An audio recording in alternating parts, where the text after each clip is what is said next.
What's up, y'all? AJ Simmons here. Today, I wanted to show y'all another clip from back in the day. I found a video from our old channel, the Everybody Eats YouTube channel. Still up, by the way, if you want to go check out those old videos when I was out in the field, out there in the trenches. Before I really learned how to and implemented, systems into my business and got out of the field, I always used to go live in my car. And so I figured I would go ahead and upload this video just to let y'all hear from the man from that day actually being in the trenches versus hearing from me tell you about it now. So I discussed when I lost my first contract in my new cleaning company, because as you guys know, I started my first cleaning company when I was 19 and I was not that good. Then when I came back and I started again later on in life, in about I think 2014, I was a lot better. I rarely ever lost a contract. So in this video, I covered the first time I finally did lose a contract with my second cleaning company. And then I also talked about my first time actually getting my own contract independently, because you guys know I also bought my cleaning company through a franchise. So when I finally learned that, okay, I need to stop getting all of my contracts through them because it's costing me so much money, I started getting out there and try to find my own contract. So I discussed how I was able to do that as well. So hopefully y'all will find some information that's useful for yourself and your cleaning business in this video. I think you will. So check it out. So what's going on, YouTube? So look, today is a day to remember in my career as a cleaning business owner, because today marks the first time ever that I ever lost an account. Well, let me take that back. My first time losing an account this time around in the business. When I was younger, I lost plenty of accounts. I almost lost every account I had back then, but I'm talking about now, the AJ Simmons, Mr. Cleaning Business Advice, lost an account. And the account I lost was the one I just told y'all about, my most recent one, which was my house account, my newest house account. And so yeah, that's the one thing. But then there's also a day to remember because I also had another first. Today was the first day that I got a commercial account on my own. As y'all know, I got plenty of house accounts. Well, not plenty, but I got some house accounts. And I've also gotten special service jobs on my own, like carpet jobs, floor jobs, stuff like that. But I've never actually gotten a recurring commercial account before. And that's because, for one, I never really tried hard to do it on my own before. So I just started, I turned it up a notch, and I finally closed on my first one. So that's huge for me because it's something, because I really care more about the commercial side anyway, you know what I mean? I mean, like, the residential side is great because the profit margin is better, like I said, way better over in my area. But the commercial side is what I know, is what I'm used to, is my bread and butter, and it's easier, you know what I mean? It's easier to do because it's not as detailed. But it's just impressive because I finally got it. So how did I get? First off, we'll talk about how I got this account, then I'll go back to how I lost the other account. So first off, how I got the account was I went out, me and my girl, we went out door to door, business to business. We went to industrial areas, passing out our flyer, and we handed them out. And out of that, on the one day that we did it extra hard, we got 3 leads just off that one day. And obviously we just closed on one of them. The other 2 are still in the pending process. We submitted proposal to one, and the other one we can't seem to find a good day to do a walkthrough with the point of contact over there. So as soon as we get that out of the way, we'll probably have that one under wraps too, because they already let me know that they weren't happy with their current customer. So bottom line, get out there and make it happen, man. Get out there and do what you got to do. I give you one secret, all right? One secret on what I did with my flyer. What I did was I have a couple of accounts in this one industrial area. So what I did was made a flyer that listed the neighbors that I clean. You know what I mean? Listen to people in that area that I clean, so they can use them as referrals and see, like, look, I'm reputable. You know, I'm a young man. I might not look like I'm the greatest professional of all time, but look at my track record. You know what I mean? Let it speak for itself. Okay, I put the contact and information, all of that up there on the flyer, so they can see, like, look, I do this. You know what I mean? And so I think that really helped. And it's getting dark now, so I'm gonna let y'all see some light.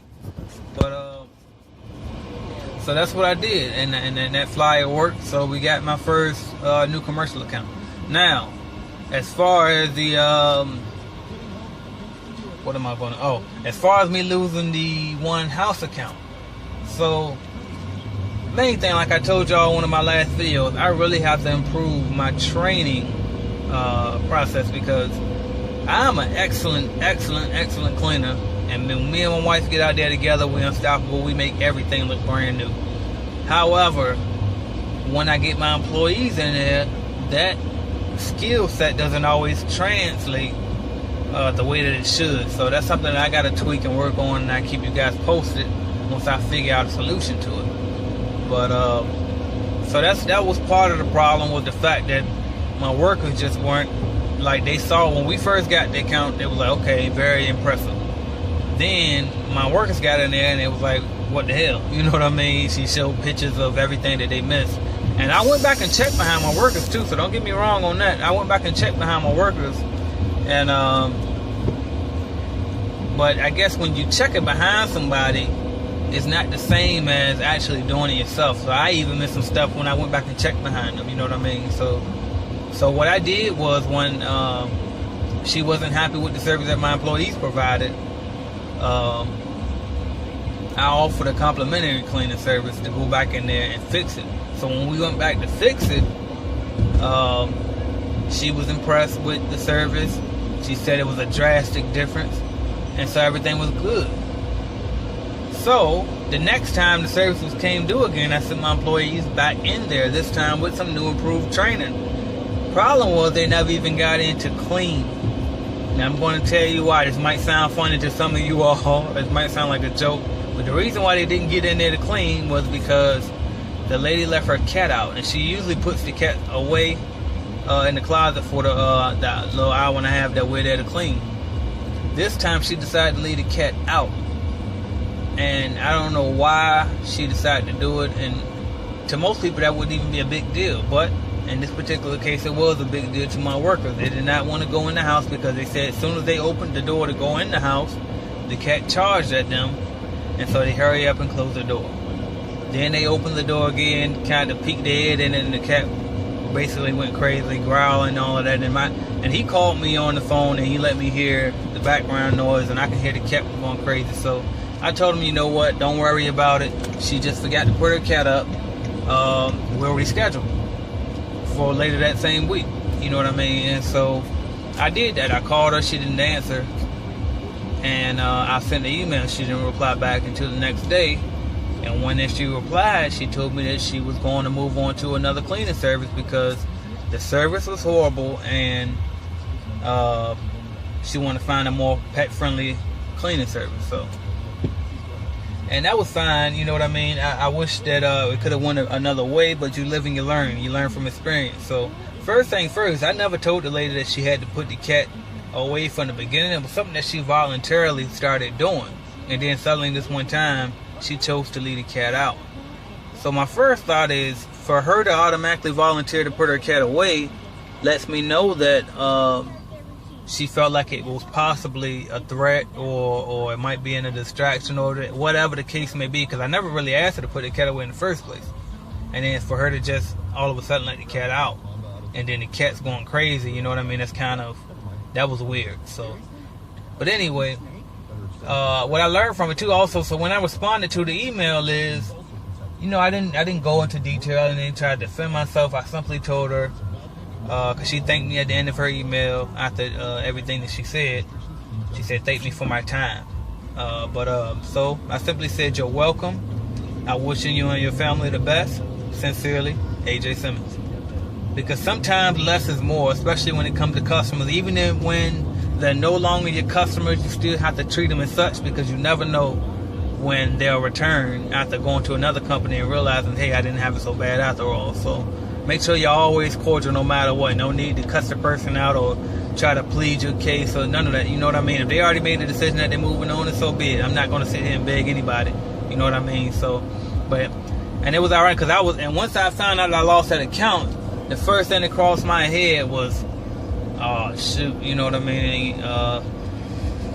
Maybe I should just go back to the job floor. I told y'all that go back to the job, and that's crossed my mind very often out here. You know what I mean? Especially when I see myself losing money, and I was making so much money at my job. You know what I mean? I walked away, left that $20+ on the table, and came out here and did what I had to do. You know what I mean? So I could easily go back and get that money at the job and run the business at the same time as the job and hire somebody. That was crazy.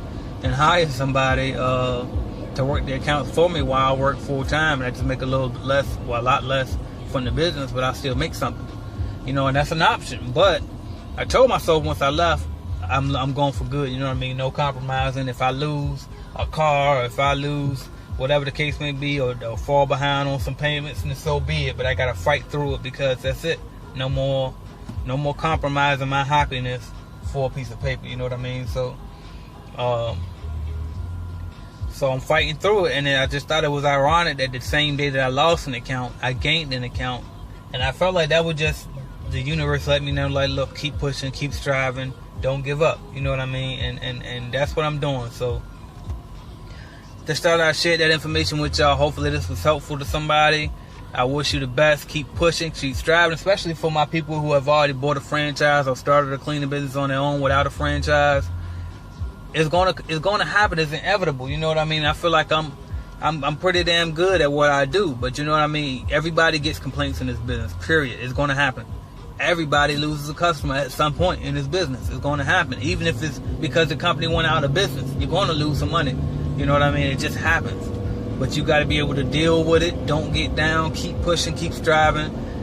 You know what I mean? Keep your head up and keep going. So anyway, thank y'all for watching, subscribing, sharing my videos, liking my videos, commenting, and you'll see me shortly. Thank you.